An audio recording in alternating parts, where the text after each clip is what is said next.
Assalamualaikum warahmatullahi wabarakatuh. Apa kabar anak ustazah yang soleh dan soleha? Semoga senantiasa sehat ya. Puji syukur kita panjatkan kehadirat Allah Subhanahu wa Ta'ala, karena berkat rahmat dan hidayahnya kita masih diberi kesehatan dan berkesempatan untuk kembali melakukan pembelajaran jarak jauh, yakni belajar tema 5 wirausaha subtema 3. Ayo belajar berwirausaha, pembelajaran 4, 5, dan 6. Baik, marilah kita awali dengan membaca basmalah. Bismillahirrahmanirrahim. Kompetensi dasar di subtema yang ketiga, yaitu untuk mapel PPKN, menelaah keberagaman sosial, budaya, dan ekonomi masyarakat, dan mengampanyekan manfaat keberagaman sosial, budaya, dan ekonomi. Untuk mapel SPDP, memahami reklame dan membuat reklame. Adapun ayat Al-Quran yang berkaitan dengan materi. Sesungguhnya sebaik-baik penghasilan adalah penghasilan para pedagang yang apabila berbicara tidak bohong, apabila diberi amanah tidak hianat, apabila berjanji tidak mengingkarinya, apabila membeli tidak mencela, apabila menjual tidak berlebihan atau menaikkan harga, apabila berhutang tidak menunda-nunda pelunasan, dan apabila menagih hutang tidak memperberat orang yang sedang kesulitan. Hadis riwayat Baihaqi. Kemudian yang kedua, janganlah kamu menghambur-hamburkan hartamu secara boros. Sesungguhnya orang-orang yang pemboros itu adalah saudara setan, dan setan itu sangat ingkar kepada Tuhannya. Quran Surah Al-Isra ayat 26-27. Untuk tujuan pembelajaran kita hari ini adalah setelah Ananda menyimak video pembelajaran, Ananda diharapkan mampu. Yang pertama, memahami makna bekerja sama. Yang kedua, memahami tujuan bekerja sama. Yang ketiga, mengetahui keuntungan atau manfaat bekerja sama. Yang keempat, memahami makna banner. Yang kelima, memahami tujuan pembuatan banner. Dan yang keenam, mengetahui jenis-jenis banner. Baik, sekarang kita akan memasuki materi yang pertama. Kerjasama dalam wirausaha. Kunci sukses usaha adalah sukses dalam bekerja sama. Kerjasama itu apa? Kerjasama dalam wirausaha artinya adanya kesepakatan antara dua orang atau lebih yang saling menguntungkan. Nah, namun namanya wirausaha, semakin berkembangnya dunia usaha, maka semakin banyak pula persaingan dalam dunia usaha. Untuk itu, dalam menghadapi persaingan bisnis, maka diperlukan kerjasama dengan orang ataupun kelompok usaha lain. Nah, ketika kita melakukan kerjasama, ada keuntungan. Nah, apa itu? Keuntungan membangun usaha bekerja sama dengan orang lain.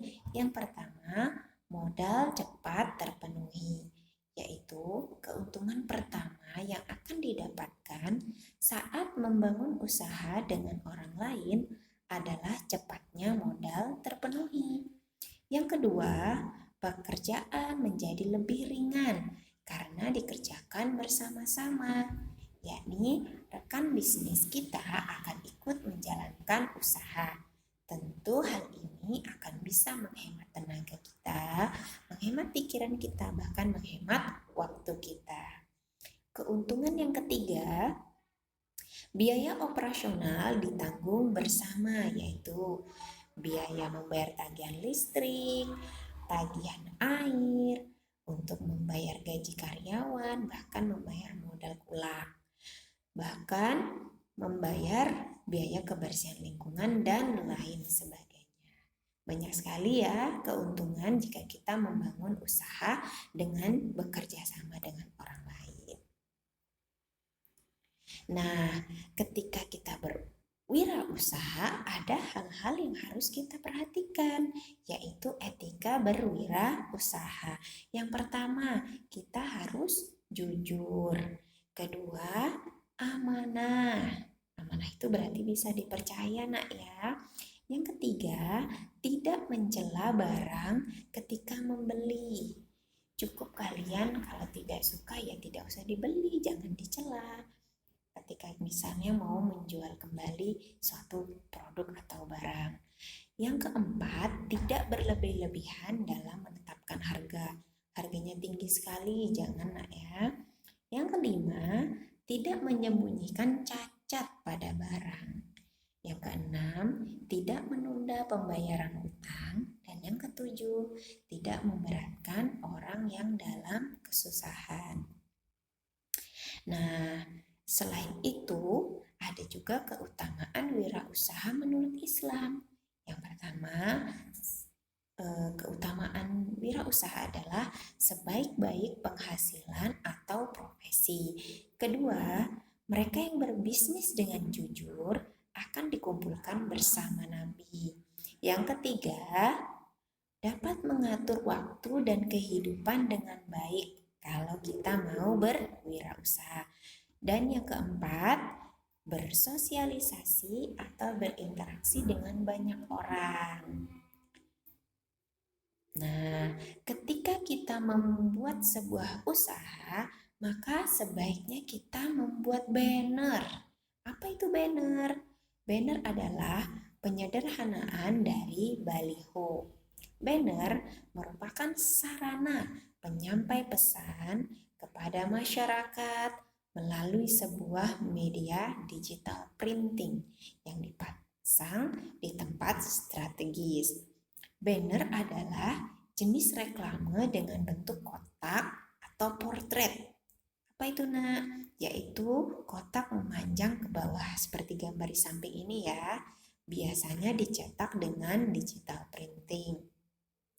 Banner ada yang ditempatkan di luar ruangan, istilahnya outdoor, dan di dalam ruangan atau indoor. Nah, sekarang kita coba kenali jenis-jenis banner. Jenis-jenis banner ini tergantung penyangganya. Nah, penyangga yang dipakai untuk banner menjadi pembeda berbagai macam banner. Nih, kita lihat penyangga di belakangnya. Berbentuk X, maka disebut jenis banner X banner. Kemudian, ini lagi lihat penyangganya berbentuk huruf Y, maka disebut Y banner. Dan yang ini, yang ketiga, ini bentuknya gulungan, Nak, ya, digulung, maka lebih mudah dibawa. Maka disebut dengan roll up banner. Kemudian, informasi dalam banner. Banner dapat berisikan yang pertama, promosi suatu produk. Yang kedua, cara penggunaan barang secara sederhana. Yang ketiga, bagan atau alur sebuah proses. Dan yang keempat, informasi dalam banner bisa berupa sarana edukasi singkat kepada masyarakat. Nah, ini contoh sarana edukasi oleh Masjid Baitur Rahman yang dibuat oleh KKN. Protokol kesehatan saat pandemi COVID-19. Nah, sekarang kita akan belajar bagaimana cara membuat desain banner. Yang pertama, siapkan peralatan membuat desain sebuah banner seperti kertas, alat tulis yaitu pensil, pulpen, spidol warna-warni, penggaris, dan penghapus. Yang kedua, tentukan jenis banner yang akan kalian buat, mau Y, X, atau roll up. Dan yang ketiga, rancang tulisan dan gambar yang akan kalian cantumkan dalam banner. Misalnya kalian mau membuat produk apa, nah kita rancang tulisannya, gambarnya yang sesuai. Dan yang terakhir, buat sebuah desainnya. Baik, itu saja yang bisa Ustazah sampaikan untuk pembelajaran hari ini terkait dengan kita perlu bekerja sama dengan orang lain ketika berwirausaha dan perlunya membuat banner ketika kita memiliki sebuah usaha, dan tidak lupa ketika kita berwirausaha tetap memperhatikan etika berwirausaha. Baik, itu saja yang bisa saya sampaikan. Mohon maaf bila ada salah-salah kata. Mari kita bersama-sama ucapkan hamdalah. Alhamdulillahirrabbilalamin. Senantiasa jaga ibadah dan kesehatan. Wassalamualaikum warahmatullahi wabarakatuh.